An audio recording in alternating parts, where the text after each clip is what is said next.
사도행전은 과연 어떻게 시작됐을까요? 그리고 그 멈출 수 없었던 복음의 능력은 오늘을 살아가는 우리에게 무엇을 말해주고 있을까요? 지금부터 저와 함께 그 위대하고 놀라운 여정을 한 걸음씩 따라가 보겠습니다. 오늘도 저희 빛과 소금 성경 공부에 찾아오신 사랑하는 성도 여러분들 진심으로 환영하고 또 축복합니다. 오늘 이 말씀을 나누는 시간을 통해서요, 우리 각 사람에게 주시는 하나님의 세밀한 음성을 듣는 귀한 은혜의 시간이 되기를 간절히 소망합니다. 자, 오늘은 사도행전 전체의 큰 그림을 이렇게 5단계로 나누어서 살펴보려고 해요.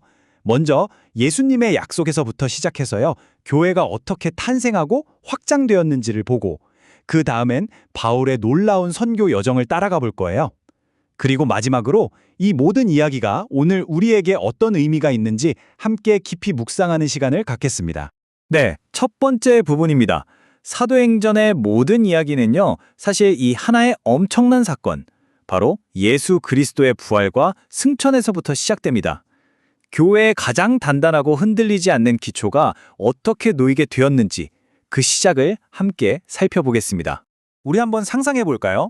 예수님께서 십자가에 달려 돌아가셨을 때 제자들의 세상은 정말 완전히 무너져 내렸을 거예요. 그들이 가졌던 모든 희망과 꿈이 스승의 죽음과 함께 차디찬 무덤 속에 갇혀버린 거죠. 아, 이제 모든 것이 끝났구나. 그렇게 기쁜 절망의 시간을 보내고 있을 때 여인들이 슬픔에 잠겨서 예수님의 시신의 마지막 예를 갖추려고 무덤으로 향했습니다. 그런데 그들을 맞이한 건 텅 빈 무덤이었어요. 두려움과 놀라움에 사로잡힌 여인들 앞에 빛나는 옷을 입은 천사가 나타나서 인류 역사상 가장 위대하고 기쁜 소식을 전합니다. 그가 여기 계시지 않고 그가 말씀하시던 대로 살아나셨느니라. 여러분, 이건 단순히 시신이 없어졌다는 소식이 아니었어요. 이것은 바로 예수님께서 생전에 친히 예언하셨던 그 말씀이 그대로 이루어졌음을 알리는 위대한 승리의 선포였습니다. 부활하신 예수님을 직접 만나기 전과 후 제자들은 완전히 다른 사람이 되었습니다. 스승을 잃었다는 슬픔과 이제 우리는 어떻게 하나 하는 두려움에 문을 걸어 잠그고 숨어있던 그들이었잖아요. 그런데 부활의 주님을 만난 후에 그들의 마음이 뜨거워지는 것을 경험합니다. 엠마오로 가던 두 제자가 고백했던 것처럼 말이죠. 길에서 우리에게 말씀하시고 성경을 풀어주실 때 우리 속에서 마음이 뜨겁지 아니하더냐, 바로 그 경험이 그들의 의심을 확신으로, 절망을 살아온 사명감으로 완전히 바꿔놓은 것입니다. 부활하신 예수님께서는 40일 동안 제자들과 함께 계시면서 하나님 나라의 일을 가르치셨어요. 그리고 이제 하늘로 올라가시기 바로 직전 제자들에게 정말 가장 중요하고 결정적인 약속을 하나 남기십니다. 과연 그 약속은 무엇이었을까요? 네, 바로 성령의 약속이었습니다. 예수님께서는 자신이 떠나는 것이 끝이 아니라고 말씀하셨어요. 이제는 당신의 영이신 성령께서 제자들 한 사람 한 사람 안에 직접 거하시면서 그들에게 하늘의 능력을 주실 것이라고 약속하신 거죠. 이것은 예수님 사역의 마무리가 아니라 성령님을 통해 교회가 시작되는 새로운 시대의 서막을 알리는 정말 위대한 약속이었습니다. 자, 이제 두 번째 부분으로 넘어갑니다. 예수님의 그 위대한 약속이 과연 어떻게 성취되었는지, 그리고 그 결과로 인류 역사상 최초의 교회가 어떻게 탄생하게 되었는지 우리 함께 그 감격적인 현장으로 들어가 보겠습니다. 예수님의 약속을 붙들고 기다리던 120명의 성도들이 오순절날 한 다락방에 모여서 정말 간절히 기도하고 있었어요.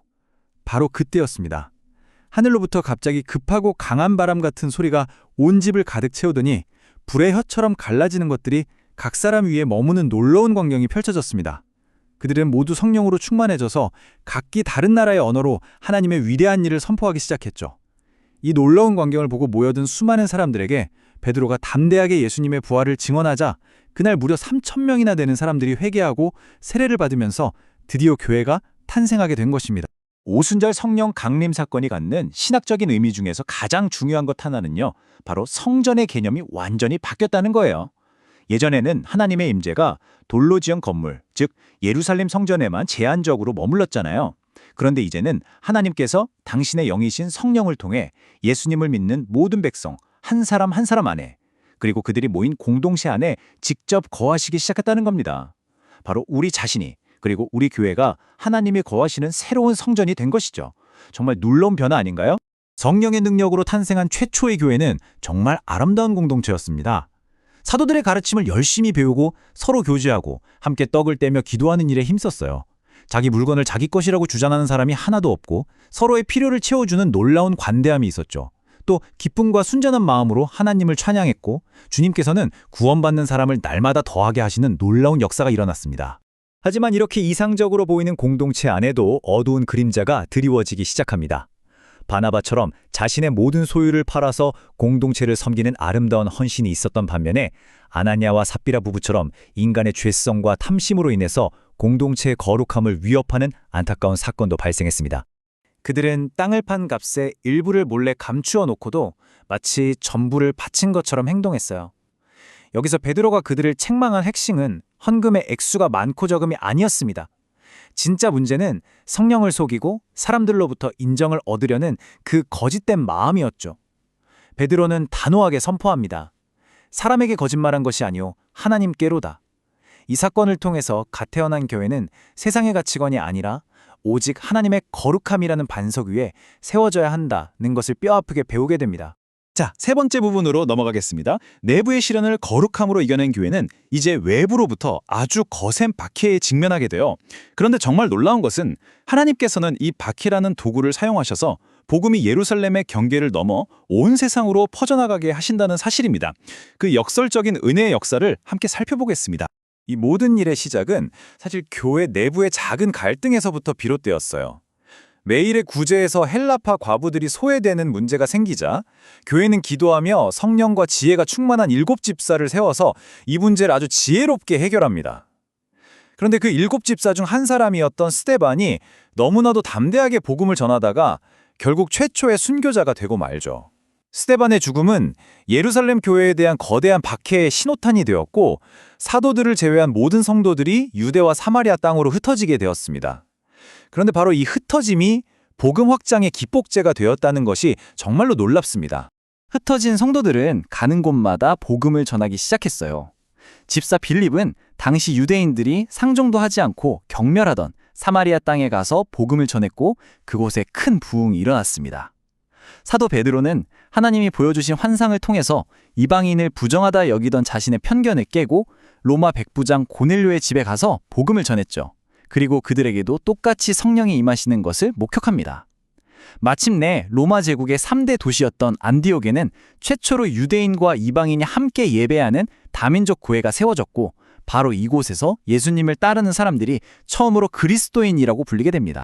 네, 이제 네 번째 부분입니다. 사도행전 이야기의 중심이 이제 베드로에서 바울로 옮겨가게 되는데요. 교회를 없애려고 현안이 되었던 박해자가 어떻게 이방인을 위한 위대한 사도가 되었는지, 그리고 그의 멈출 수 없었던 선교 여정을 통해서 복음이 어떻게 당시 세상의 중심이었던 로마 제국 심장부까지 나아갔는지 그 위대한 여정을 함께 따라가 보겠습니다. 바울의 제1차 선교 여행은 바로 그 안디옥 교회의 파송으로 시작됩니다. 여기 표를 보시면요. 먼저 구브로 섬에서 마술사 엘르마를 대적하면서 총독 서기오 바울에게 복음의 영적 권세를 분명하게 보여주었죠. 다음으로 터키 내륙의 비시디아 안디옥에서는 회당 설교를 통해 많은 이방인들이 믿게 되는데 이때부터 유대인들의 시기와 박해가 본격적으로 시작되는 패턴이 나타납니다. 루스드라에서는 날 때부터 못 걷던 사람을 고치는 기적을 행했다가 제우스와 헤르메스 신으로 오해받는 소동이 벌어지기도 하고 결국엔 유대인들에게 돌에 맞아 거의 죽었다가 다시 일어나 복음을 전하는 바울의 놀라운 헌신을 보게 되죠. 이 모든 여정을 통해 제자들을 세우고 교회를 굳건히 한 후에 다시 안디옥으로 돌아와 선교 보고를 하는 것으로 1차 여행이 마무리됩니다. 1차 선교 여행 후에 교회 안에 아주 중요한 신학적 문제가 떠오릅니다. 바로 이방인도 구원받으려면 유대인처럼 할례를 받고 율법을 지켜야 하는가 하는 문제였어요. 이 문제로 예루살렘에서 최초의 공의회가 열렸고 아주 격렬한 토론이 벌어졌습니다. 하지만 고넬료 사건을 경험했던 베드로의 증언과 예수님의 동생이었던 야고보의 지혜로운 결정을 통해서 교회는 구원이 율법의 행위가 아니라 오직 예수 그리스도를 믿는 믿음으로 말미암는다는 위대한 진리를 공식적으로 확인하게 됩니다. 이 결정은 앞으로의 이방인 선교에 날개를 달아주는 정말 중요한 사건이었습니다. 예루살렘 공의회의 역사적인 결정 이후 바울은 제2차 선교 여행을 떠납니다. 이 여행의 가장 큰 전환점은 바로 마게도냐인의 환상을 보고 아시아에서 유럽으로 복음의 방향을 틀게 된 것이죠. 그 결과 유럽 대륙의 첫 관문인 빌립보에 교회가 세워집니다. 데살로니가에서는 큰 부흥이 있었지만 소동으로 쫓겨나고 베레아에서는 날마다 말씀을 깊이 연구하는 신사적인 사람들을 만나기도 하죠. 철학의 중심지였던 아덴, 즉 아테네에서는 아레오바고 언덕에서 당대 최고의 지성인들과 변론을 벌였고 마지막으로 로마 제국의 중요한 상업도시였던 고린도에서는 무려 1년 6개월이라는 긴 시간 머물면서 교회의 기초를 단단히 세우는 중요한 사역을 감당하게 됩니다. 바울의 제3차 선교 여행은 에베소를 중심으로 이루어졌다고 볼 수 있어요. 표에서 보시는 것처럼 에베소의 두란노 서원에서 무려 2년 동안이나 매일 말씀을 가르쳤고 그 결과 아시아 전역에 복음이 퍼지는 엄청난 부흥의 중심지가 되었습니다. 에베소 사역 1호에는 마게도냐와 아가야 지역을 다시 방문하면서 이전에 세웠던 교회들을 격려하고 특별히 가난했던 예루살렘 교회를 돕기 위한 헌금을 모으는 일에도 힘썼습니다. 그리고 이 여행의 마지막, 그는 자신에게 닥칠 결박과 환난을 예감하면서도 하나님께서 주신 사명을 완수하기 위해 비장한 각오로 예루살렘을 향해 발걸음을 옮깁니다. 예루살렘에서의 여정은 바울 선교의 끝이 아니었습니다. 타임라인을 보시면 AD 57년에 예루살렘에서 체포된 바울은 가이사랴로 이송되어 2년 동안이나 구금되죠. 하지만 이 시간은 결코 헛된 시간이 아니었어요. 그는 벨릭스와 베스토 총독, 그리고 아그리빠 왕과 같은 최고위층 인사들 앞에서 담대하게 복음을 변호할 기회를 얻게 됩니다. 결국 로마 시민으로서 황제에게 직접 재판받을 권리를 주장한 바울은 로마로 향하게 되죠. 그 과정에서 유라글로라는 거대한 풍랑을 만나 배가 파손하는 등 죽을 고비를 넘기지만 하나님의 기적적인 보호하심으로 AD 60년경 마침내 로마에 도착합니다. 그리고 그곳에서 2년 동안 가택연금 상태로 자신을 찾아오는 모든 사람에게 복음을 전하는 사명을 계속해서 이어갑니다. 사도행전은 바로 이 구절로 끝을 맺습니다. 바울이 아무도 막는 사람이 없이 아주 담대하게 하나님 나라를 전하고 주 예수 그리스도에 관한 일들을 가르쳤다. 로마 황제의 코앞에서 죄수의 몸으로도 복음은 결코 매이지 않고 담대하게 선포되었다는 이 마지막 장면은 그 어떤 세상의 권세도 하나님의 복음을 막을 수 없다는 위대한 선언과도 같습니다. 자, 이제 마지막 5번째 부분입니다. 그렇다면 예루살렘의 작은 다락방에서 시작해서 로마 제국의 심장부까지 나아갔던 이 위대한 이야기가 오늘 21세기를 살아가는 우리에게는 과연 어떤 의미를 가질까요? 이 멈출 수 없는 복음의 이야기가 우리에게 어떤 사명을 주고 있는지 함께 묵상해 보겠습니다. 사도행전 전체를 통해 우리는 몇 가지 아주 중요한 핵심 메시지를 발견할 수 있어요. 첫째, 성령의 능력은 예수님을 배반하고 도망쳤던 평범한 어부들을 세상을 뒤집는 담대한 증인으로 바꾸어 놓습니다. 둘째, 교회는 박해와 시련 속에서 무너지는 것이 아니라 오히려 더욱 강해지고 더욱 멀리 확장된다는 것입니다. 그리고 셋째, 복음은 유대인과 이방인, 헬라인과 로마인이라는 모든 문화적, 지리적 장벽을 뛰어넘는 하나님의 능력이라는 사실입니다. 이러한 사도행전의 메시지는 오늘 우리에게 기쁜 도전과 질문을 던져줍니다. 먼저 개인적인 차원에서 우리 스스로에게 한번 물어보기 원합니다. 나는 베드로처럼 바울처럼 성령의 능력을 의지하며 내게 주어진 삶의 자리에서, 내 가정에서, 내 직장에서 담대한 복음의 증인으로 살아가고 있는가 하는 질문입니다. 또한 공동체적인 차원에서도 질문해 보아야 합니다. 우리 교회는 혹시 우리끼리만 만족하는 안전한 성안에 머물러 있지는 않습니까? 아니면 저 안디옥 교회처럼 우리에게 익숙한 문화와 인종, 지역의 경계를 넘어서 세상 끝까지 복음을 전하는 선교적인 공동체로 힘차게 나아가고 있습니까? 그리고 마지막으로 우리의 사명에 대한 질문입니다. 우리는 신앙생활 가운데 찾아오는 시련과 어려움, 또 세상의 반대를 그저 두려워하고 피하려고만 합니까? 아니면 초대교회 성도들처럼 이것이야말로 오히려 복음을 확장시킬 새로운 기회임을 믿고 담대하게 맞서고 있습니까? 사랑하는 성도 여러분, 사도행전은 바울이 로마에서 복음을 전하는 이야기 28장으로 끝이 납니다. 하지만 많은 신학자들이 사도행전은 사실 미완성된 책이라고 말해요. 왜 그럴까요? 성령의 행전, 즉 성령님의 일하심은 바울 시대에 멈춘 것이 결코 아니기 때문입니다. 성령님의 역사는 지금도 계속되고 있습니다. 그렇다면 이제 성령께서는 과연 누구를 통해 사도행전 29장을 써내려가고 계실까요? 네, 바로 이 말씀을 듣고 있는 저와 여러분, 우리 각 사람과 우리 교회를 통해 그 위대한 이야기를 계속해서 써내려가기를 원하고 계십니다. 이 시간 우리가 바로 그 사도행전 29장의 주인공으로 살아가게 해달라고, 우리에게 맡겨주신 그 사명을 온전히 감당하게 해달라고 다 함께 기도하는 시간을 갖겠습니다. 사도행전의 역사를 이끌어 오신 성령 하나님, 오늘 말씀을 통해 평범한 제자들을 통해 세상을 바꾸신 하나님의 놀라운 능력을 봅니다. 두려움에 떨던 자들을 담대하게 하시고 핍박을 복음 확장의 기회로 바꾸시며 모든 장벽을 허무시는 주님의 일하심에 찬양을 드립니다.